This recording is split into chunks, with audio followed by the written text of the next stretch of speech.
गुरुदेव भगवान की जय। महाप्रभु श्री रामलाल जी महाराज की जय। योगराज अनंत स्वामी श्री चंद्रमोहन जी महाराज की जय। श्री सदाशिव भगवान की जय। योगेश्वर श्री चंद्र भगवान की जय। शंकर भगवान की जय। श्री सद्गुरुदेव वचनामृत। कर्म और उसके प्रकार। सद्गुरुदेव भगवान कहते हैं, मैं अपने आज के व्याख्यान में तुम्हें बतलाऊंगा कि हमारा कर्माशय कैसे तैयार होता है और कर्म कितने प्रकार के होते हैं। देखो, हमारे चित्त में कर्म के संस्कार अर्थात वासनाएं पड़ी ही रहती हैं। उनके ही भुगतान के लिए हमें अनेकों शरीर ग्रहण करने पड़ते हैं। चित्त में पड़े संस्कारों के अनुसार ही कर्म बनते हैं और पुनः कर्म से संस्कार बनते हैं। इस प्रकार से यह कर्म चक्र बना ही रहता है। बीज से वृक्ष तथा पुनः वृक्ष से बीज की उत्पत्ति होती है। उसी प्रकार से कर्म एवं उसका बीज संस्कार का क्रम अनवरत बना चला हुआ है। हमारे 3 प्रकार के कर्म माने गए हैं: क्रियमाण कर्म, संचित कर्म तथा प्रारब्ध कर्म। क्रियमाण कर्म वे कहलाते हैं जो अभी किए जा रहे हैं, जैसे इस समय हम यज्ञ कर रहे हैं, दान दे रहे हैं, ध्यान जप आदि कर रहे हैं। ये सब क्रियमाण कर्म है। इसे भुज्यमान कर्म भी कहते हैं, जो अभी भोगे जाने वाले कर्म हैं। संचित कर्म वे कहलाते हैं जो हमारे जन्म जन्मांतर में किए हुए कर्म हैं, किंतु जिनका फल भोग हमें अभी मिला नहीं है। इनका भोग काल अभी आया नहीं है, इसलिए ये कर्माशय में पड़े हुए हैं। ये इतने अधिक हैं कि इनका भुगतान होना भी कठिन है। जैसे माल गोदामों में अनाज जमा रहा करता है, उसी प्रकार से कर्म भोग देने के लिए कर्म संस्कार के रूप में हमारे चित्त में कर्माशय के रूप में ढेर के ढेर पड़े हुए संचित कर्म हैं। प्रारब्ध कर्म वे होते हैं जैसे माल गोदाम में पड़े अन्न के ढेर में से कुछ अन्न हम लोग उपयोग के लिए बाहर निकाल देते हैं। कर्म समुच्चय में से कुछ कर्म निकाल करके कर्माशय तैयार करते हैं। हमारा प्रारब्ध कैसे तैयार होता है, इसे मैं तुम्हें स्पष्ट कर दूं। हमारे कर्माशय में से कोई एक कर्म मुखिया बनता है, वह चाहे पाप का हो अथवा पुण्य का। वह मुखिया कर्म अपने जैसे ही पाप अथवा पुण्य संस्कारों को लेकर एक प्रारब्ध तैयार करता है, जो एक जन्म का कारण बनता है। प्रारब्ध कर्म के अनुसार ही सहजा प्रकृति बनती है। योग दर्शन में एक सूत्र बतलाया है, सति मूले तद विपाको जात्यायु भोग, अर्थात अविद्या के मूल से रहते हुए उसके विपाक के रूप में जीव के जाति एवं आयु के भोग मिलते हैं। अर्थात जीव की मृत्यु से पहले ही अगला शरीर, आयु और सुख दुख रूप भोग का निश्चय हो जाया करता है। कर्म समुच्चय में से यदि पुण्य कर्म मुखिया न बन जाए तो वह व्यक्ति प्राणी मात्र पर दया करने वाला प्राणी मात्र पर दया करने वाला, सद्भावना रखने वाला, परोपकारी, धर्मात्मा, निरोग, स्वस्थ एवं दीर्घायु वाला होता है। यज्ञ, दान, स्वाध्याय और ईश्वर चिंतन उसके स्वभाव में होते हैं। यदि मृत्यु के समय कोई पाप कर्म, कठोर कर्म, कोई ऐसा कर्म मुखिया बन जाए तो वह व्यक्ति अभिमानी, काम क्रोध में लिप्त रहने वाला, दुराचारी, हिंसात्मक प्रकृति का, अन्यायी तथा रोगी होता है। अंत समय में, मृत्यु के समय अच्छा बुरा कौन सा कर्म सामने आएगा, कहा नहीं जा सकता। क्लिष्ट संस्कार अधिक क्लिष्ट होने पर उस दुख की भावना से भावित रहने के कारण मनुष्य का मानव देह छूट जाता है और वह निम्न योनियों में चला जाता है। एक साधारण मनुष्य जब मरने लगता है तो संतों का कहना है कि उसे 1000 बिच्छुओं के काटने के बराबर दुख होता है। जो पापात्मा होता है उसे मौत के समय 10,000 बिच्छू एक साथ काटे जाए, ऐसा दुख होता है। बड़ी ही मुश्किल के साथ उसके प्राण निकला करते हैं। प्राण निकलने के बाद भी अनुभव करता रहता है कि अमुक अमुक मेरे रिश्तेदार एवं प्यारे थे, उनकी ऐसी शक्लें थी, किंतु अंधकार में उसे कुछ दिखलाई नहीं देता। वह मारा मारा फिरता है। तुम्हें भी इस बात का पता होगा कि हमारे हिंदू धर्म में किसी की मृत्यु हो जाने के बाद चौराहे पर दीपक रख देते हैं। तब ब्राह्मण संकल्प करता है कि गतात्मा की अंधकार निवृत्ति के लिए दीपदान कर रहे। देखो, यदि कोई शक्ति वाला दीपक लगा रहा हो तो अलग बात है, किंतु साधारण व्यक्ति के दिए लगाने से उसका अंधकार दूर हो जाए, यह तो असंभव सी बात है। किंतु फिर भी रिवाज है, इसलिए लगा देते हैं। मृत्यु काल में हमारे यहाँ एक और भी रिवाज है। मिट्टी के दीवले से उसके मुख में एक एक बूंद पानी डाला करते हैं ताकि जीवात्मा प्यासा न चला जाए। प्रयाण काल में प्राणों के घर्षण से जीव को बड़ी प्यास लगती है, इसलिए उसे थोड़ा थोड़ा करके पानी पिलाया जाता है। जीव फिर भी घोर दुख भोगता हुआ शरीर छोड़ देता है। उसकी मृत्यु के बाद भी पीपल के पेड़ में घड़ा लटका देते हैं और उसमें एक छोटा सा छेद कर देते हैं जिसमें से एक एक बूंद पानी आया करता है।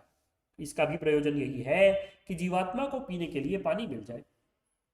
स्थूल शरीर से तो उसका संबंध छूट जाता है, किंतु मन का संबंध रहता है। स्थूल शरीर के बिना वह पानी पी नहीं सकता। इस प्रकार से वह तड़पता हुआ जाता है और जब तक दोबारा जन्म नहीं होता तड़पता ही रहता है। इसी प्रकार से पिशाच योनि, ब्रह्म राक्षस आदि योनियां हैं जिनमें प्यास लगी रहती है और जीव को घोर दुख होता रहता है। इसलिए मानव शरीर से ही इन दुखों से छूटने का उपाय किया जा सकता है। देह छूटने से पहले ही जिस योनि, आयु एवं भोग के निश्चय की बात कही गई है वही प्रारब्ध कहलाता है। सामान्य नियम है कि प्रारब्ध कर्मणाम भोगादेव क्षय। प्रारब्ध कर्म के भोग से ही क्षय होता है।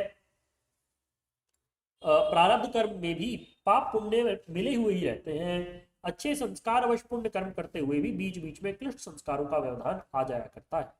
इसी प्रकार से क्लिष्ट अर्थात दुखमय संस्कारों के भुगतान करते हुए भी पुण्य के संस्कार बीच बीच में आते रहते हैं। क्लिष्ट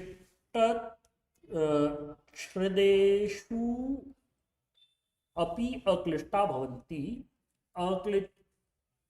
अक्लिष्टच्छदेषु क्लिष्टा इति। इसलिए यह देखा जाता है कि डाकू आदि क्रूर वृत्ति के व्यक्ति भी पुण्य कर्म करने लगते हैं। कई डाकुओं ने अनेक गरीब कन्याओं की शादियां कराई, गौशालाएं बनवाई, विद्यालय तथा मंदिरों की स्थापना की। इसी प्रकार से पुण्य कर्म के परिणाम स्वरूप सुख भोगते हुए भी दुख आ जाया करते हैं। हम स्वस्थ शरीर, सुंदर मकान, विपुल धन एवं अन्य सुख सुविधाओं से हमें अन्य सुख सुविधाएं भी उपलब्ध हो, इससे हमारी वृत्ति राजसी बनती है, भीतरी जगत में जागने की प्रवृत्ति नहीं होती। पुण्य का प्रारब्ध भोगते भोगते क्लिष्ट कर्म, बुरे कर्म का व्यवधान आ जाने पर हमें अनेकों प्रकार के दुख एवं रोग घेर लेते हैं। जब मैं लाहौर में योग प्रचार कार्यक्रम चला रहा था उस समय हमारे पास एक वकील आया करता था। उसका नाम नियामत राय था। बड़ा नामी वकील था। 20 वकील उसके अधीन काम किया करते थे। पैसा उसके पास बहुत था, किंतु उसकी हालत बड़ी दयनीय थी। उसकी 2 स्त्रियां थी जो उससे लड़ती झगड़ती रहती थी। उसे पायरिया रोग भी लगा हुआ था। पेट उसका बहुत बड़ा था। प्रायः उदरादमान अफारे से पीड़ित रहा करता था। कुछ खा पी नहीं पाता था। हमारे पास योग साधन के लिए आया करता था। उसने हमसे कहा, महाराज जी, लाखों की संपत्ति होने पर भी दुखी रहता हूँ। मेरे कहने का अभिप्राय है कि दुख संपत्ति तथा अन्य सुख सुविधाओं के रहते हुए भी क्लिष्ट संस्कारों के प्रभाव से आ जाया करता है तो मनुष्य दुखी हो जाता है। इसलिए योगी लोग सुख को भी दुख की ही दृष्टि से देखते हैं। सर्वमेव दुखम विवेकिना। संसार चक्र को काटने का उपाय योग साधना है। एक पल का संस्कार भी किसी के प्रति बन जाता है तो वह संस्कार आशय में पड़ा रहता है, समय आने पर भुगतान होता है। एक बार लाहौर में हमारे बड़े गुरु भाई श्री मुल्कराज जी महाराज के पास कोई महात्मा आए। थोड़ी देर बातचीत की और फिर कहने लगे, हमारे इतनी देर के बातचीत के ये संस्कार पिछले 3 जन्मों से चले आ रहे हैं। आज मैंने पूरे कर दिए। अब हमारा तुम्हारा कोई संस्कार नहीं। इसलिए सभी को अपना अगला प्रारब्ध शुभ बनाने के लिए ध्यान योग का अभ्यास करते रहना चाहिए। योग दर्शन में कर्म की 4 जातियां बताई हैं। आशुक्ला कृष्ण योगिनाम त्रिविधम इतरेशम। अर्थात योगियों के कर्म न पुण्य के होते हैं न पाप के, अर्थात पाप पुण्य रहित ही होते हैं। संसारी व्यक्तियों के 3 प्रकार के कर्म हैं, पुण्य कर्म, शुक्ल कर्म, पाप कर्म, कृष्ण कर्म तथा शुक्ल कृष्ण मिश्रित कर्म। संसारी व्यक्तियों के ये 3 प्रकार के कर्म ही बार बार जन्म मरण के कारण बनते हैं। एक कर्म के विपाक को भोगते हुए उसी से दूसरा कर्म तैयार हो जाता है। प्रारब्ध के जिस प्रकार का भुगतान चलता है वह पुनः अपने जैसे कर्म संस्कार तैयार कर लेता है। मनुष्य जीवन में कुछ ऐसे भी कर्म बन सकते हैं जो रेख पर मेख लगाने वाले हैं। योग दर्शन में क्लेश मूलः कर्माशयः दृष्टादृष्ट जन्म वेदनीय, यह सूत्र आया है। इसका अर्थ है कि हमारा कर्माशय क्लेश मूलक होता है। हमें अपने कर्मों के फल दृष्ट जन्म में तथा अदृष्ट जन्म में भोगने पड़ते हैं। कुछ कर्म ऐसे तीव्र फलदायी होते हैं जो इसी जन्म में फल दे देते हैं। वे तीव्र कर्म चाहे पुण्यात्मक हो अथवा पापात्मक ऐसे तीव्र फलदायी जन्म इसी जन्म में फल दे जाते हैं, ऐसे तीव्र फलदायी कर्म इसी जन्म में फल दे जाते हैं, इसे ही दृष्ट जन्म वेदनीय कर्म कहते हैं। कुछ पुण्य कर्म ऐसे हैं जिनका फल इसी जीवन में मिलता है। तत्र तीव्र संवेगेन मंत्र तप समाधि भर निवर्तितः ईश्वर महर्षि महानुभावानाम आराधनाद्वा सद्य परिपच्यते पुण्य कर्माशय। अर्थात तीव्र संवेग से किया हुआ मंत्र जप, तप और समाधि के अभ्यास का फल इसी जन्म में मिलता है। इसी प्रकार से ईश्वर आराधना, महर्षि एवं सिद्ध गुरुओं की आराधना का फल भी इसी जन्म में मिलता है। इस प्रकार के पुण्य कर्माशय का विपाक इसी जीवन में मिल जाता है। कुछ ऐसे कठोर पाप कर्म हैं जिनका फल भी इस जीवन में मिलता है। तपस्वियों एवं ऋषियों के प्रति किया गया बार बार अपकार,